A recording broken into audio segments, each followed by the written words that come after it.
3 தலைமுறைக்கு முன்னர் வெளிநாடுகளுக்கு சென்ற தமிழ் பூர்வகுடிகள் தமிழகத்தை சுற்றி பார்த்து மகிழ்ச்சியடைந்தனர். அயலக தமிழர்களின் கலாச்சார உறவுகளை மேம்படுத்துவதின் ஒரு பகுதியாக பல தலைமுறைகளுக்கு முன்பு அயலகம் இடம்பெயர்ந்து அங்கு வாழும் அயலக தமிழர்களின் குழந்தைகளுக்காக வேர்களை தேடி என்றொரு பண்பாட்டு திட்டத்தை தமிழ்நாடு அரசு செயல்படுத்தி வருகிறது.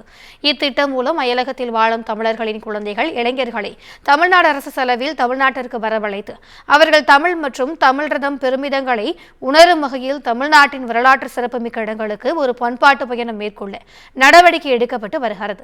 அதன்படி கனடா, மலேசியா, தென்னாப்பிரிக்கா, இந்தோனேஷியா, மியான்மர் உள்ளிட்ட 15 நாடுகளில் இருந்து 100 பேர் வந்திருந்தனர்.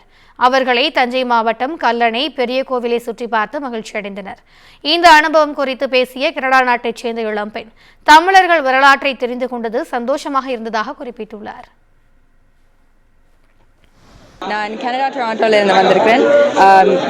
படிமுறை தமிழில் இருந்து ஒரு ஆசிரியையாகவும் மாணவியாகவும் வந்திருக்கிறேன். இங்கே இந்தியாவுக்கு முதல் முறையாக வந்து எல்லாம் காட்டி கொண்டு இருக்கிறாங்க. தஞ்சை கோயிலிருந்து வேறு கோயில்கள், அதை விட கல்லணை டேமை வந்து பார்த்துருக்குறோம். இப்போ இதெல்லாம் பார்க்க அவையெல்லாம் சொல்லி தர்றாங்க.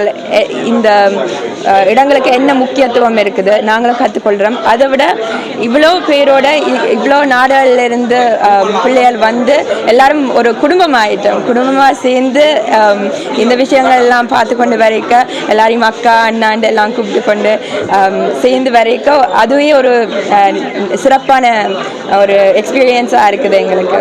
ஸோ எங்களுக்கு ரொம்ப சந்தோஷம் இந்த எல்லாரையும் கூட்டி கொண்டு வந்து இவ்வளோ இடங்களை சுற்றி காட்டி ஒரு தமிழில் பண்ண எனக்கு ரொம்ப சந்தோஷமாக இருக்குது. எங்கள் தமிழ் வரலாற்றை நாங்கள் புரிந்து கொண்டு அதை பற்றி கற்றுக்கொள்வது எனக்கு ரொம்ப சந்தோஷமாக இருக்குது. அதே மாதிரி எல்லா பிள்ளைகளுக்கும் ரொம்ப சந்தோஷம். நன்றி. இதைத் தொடர்ந்து சிவகங்கை மாவட்டம் காரைக்குடி அருகே உள்ள கானாடு காத்தானில் செட்டிநாடு அரண்மனையின் சிறப்பம்சங்கள் குறித்து பார்வையிட்டு அறிந்து கொண்டனர். தொடர்ந்து இவர்கள் வரும் 12ஆம் தேதி சிவகங்கை மாவட்டம் கீழடி அகழாய்வு பணிகளையும் அங்குள்ள அருங்காட்சியகத்தையும் பார்வையிட உள்ளனர்.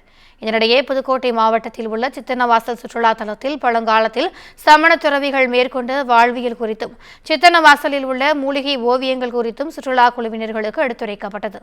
அப்போது சட்டத்துறை அமைச்சர் ரகுபதி மற்றும் மாவட்ட ஆட்சியர் அருணா ஆகியோர் அயலக தமிழர்களை வரவேற்று கலந்துரையாடினர்.